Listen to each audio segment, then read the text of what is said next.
Hello and welcome to chapter 3 of Econ.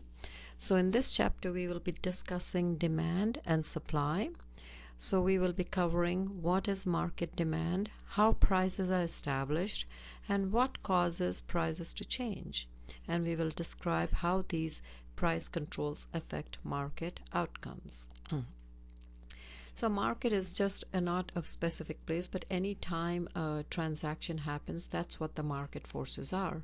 And market decisions are based on price. So what determines the price of a good or service? That's what the market mechanism determines. How does the price of a product affects its production or consumption? And how do prices and production levels often change? So the market mechanism is that invisible force what Adam Smith mentioned. So again, it is self-interest that drives market behavior, because it is with the self-interest the market outcomes happen. Consumers, obviously, you're in the marketplace and you try to maximize utility or satisfaction. You want to get the maximize that, and businesses are in there to maximize their own self-interest, which is profits. Through efficient production, they want to make more money. So obviously you want to cut your costs and produce more goods and become more efficient and make money for themselves. And the government intervention is there to make sure that the public is protected and to seek welfare for the consumers. So we have different types of markets. One is a factor market. Factor market is anywhere where the land, labor, the inputs for production of goods and services are purchased. This is your companies hiring labor, companies buying equipment, and so on. So that is the factor market. So as consumers, we participate in the factor market and also in the product market. So we are participating in the factor market when we are hired by companies. We offer our labor and our services to companies. Then we are in the factor market. When we as consumers buy these goods and services, that is the product market, where the goods are finally finished and we the consumers go and buy these goods. So we have the factor markets and the product markets. So you look at the circular floor. If we as consumers, we participate in the factor market by supplying our labor. Business firms make these goods and supply these goods, and of course they sell these goods in the product market, and we as consumers buy these goods and services. Of course you have your international participants in that market and also the governments.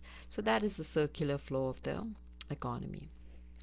So market is not just a specific place, but wherever an exchange happens between two people, that is a market transaction. And each one is pursuing for their own individual benefit. If you will buy whatever gives you the maximum utility, and we use prices as signals, and we exchange dollars for goods and resources. So money is what facilitates these transactions. So in every market there has to be a buyer and a seller. Seller is on the supply side and the buyer is on the demand side of the market. So supply is, if you as a producer, you're willing to supply only at certain given prices, you're willing to supply certain quantities in a given period of time, holding everything else constant. You're assuming nothing else has changed. Given the given circumstances, you're willing to supply at $100 X amount of goods, at $50 a certain number of goods, and at $20 you say I don't want to sell anything, because you're not even covering your cost. So that is the ability and willingness to sell specific quantities at different prices. And then you have demand. Demand, on the demand side of the market, you're willing to buy goods and services.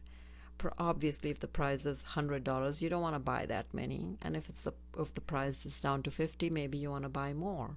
And as the price goes lower, so on the demand side, lower the price, you want to buy more, holding everything else constant. Okay, so when you make a demand schedule, it's simply a table showing how much you want to buy at different prices. At $10, are you willing to buy 5? At $5, you're going to buy more, and so on. So that is what a demand schedule is. The demand curve is a graphical representation of whatever you're willing to buy at different price levels. And demand curves are downward sloping, meaning higher the price, you want to buy less of that. Lower the price, you're willing to buy more of it. Okay. So the law of demand is says that any quantity of a good in a given time period increases as the price falls, ceteris paribus, meaning everything held constant. All the factors, determinants are not changing.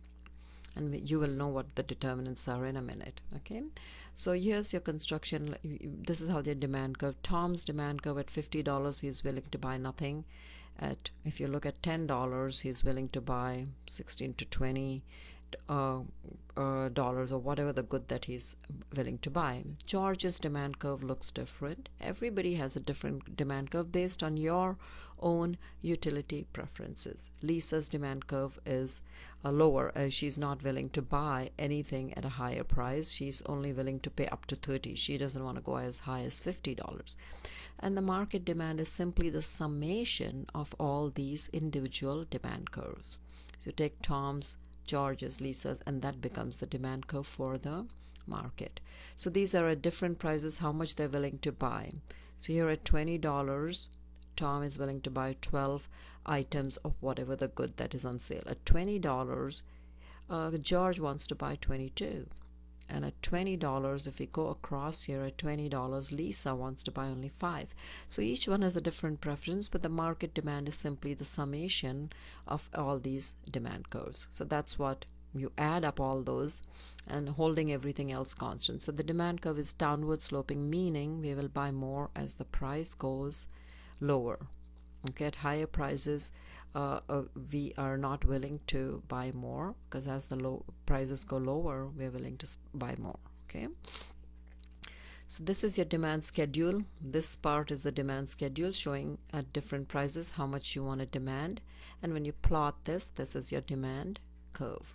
So at $30 point E, you're willing to buy 7 of the quantity of whatever the good is. So this is your demand schedule. Okay, so what determines demand? So demand is dependent on your taste.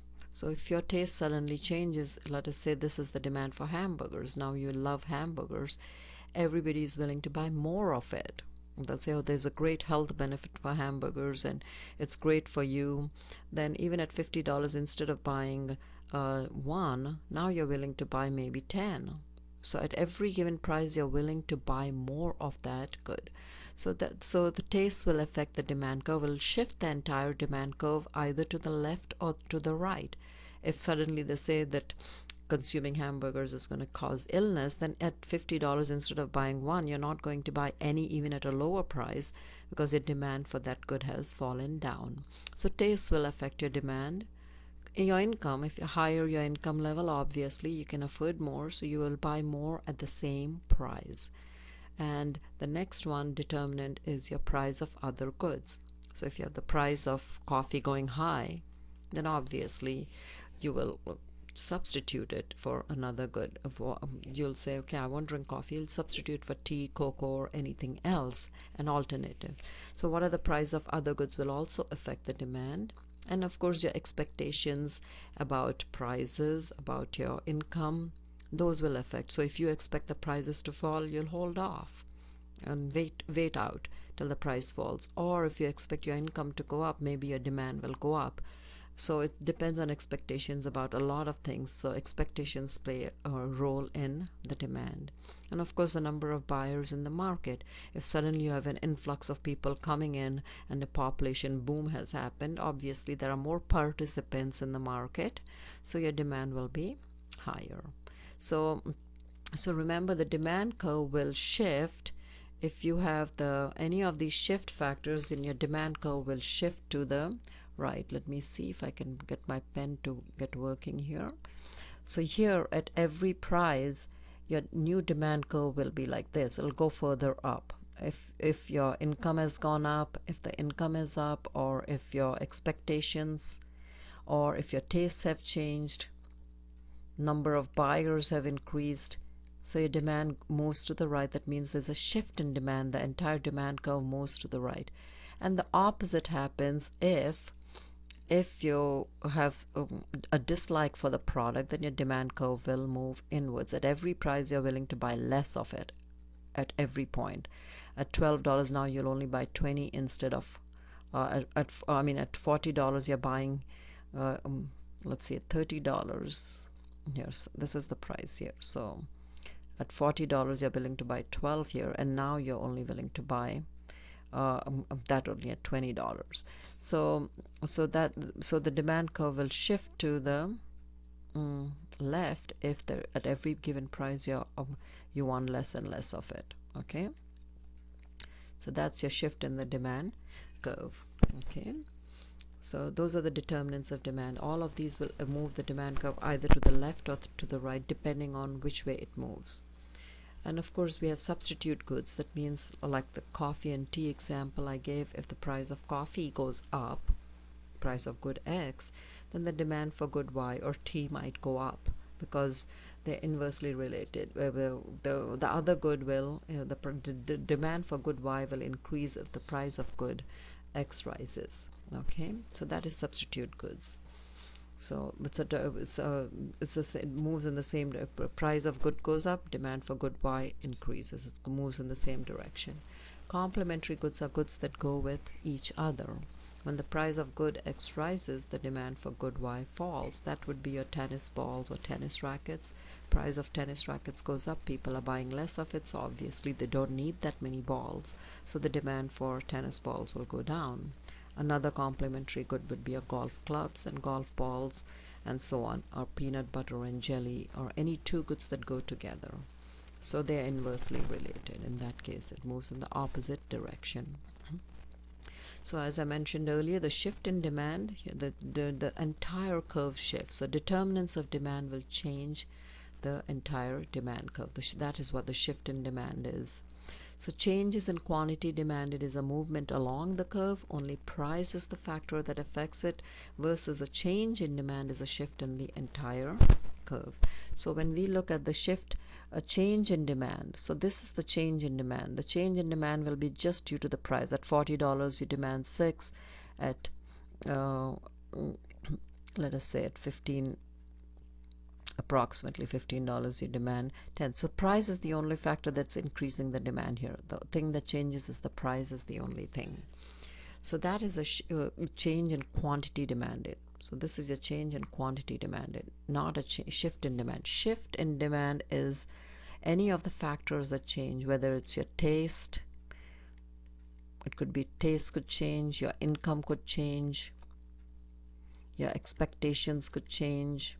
Okay, so any of these factors will move the demand to the right, and the shift can happen the other way too, opposite way. If you dislike the product, your taste changes, your income falls, then obviously the demand at every given price you'll buy less of it. Expectations, number of buyers, so all of these will change the demand, and price of other goods. So all of these will shift the demand. So at $40 now you're buying 6 here, but the shift in demand will, at $40 now you're buying 12, because suddenly that product has health benefits, or your taste, people just like that product. So at every given quantity the demand has increased, and that's what, so make sure you know the difference between shift in demand and the change in quantity demanded. So that's what you need to remember. So shift factors are all the I have it in the notes. I have an acronym there. TION. T is for taste, I is for income, E is for expectations, O is for other goods, and number of buyers. So you can remember it that way also. Now let's go to the supply side. So we know that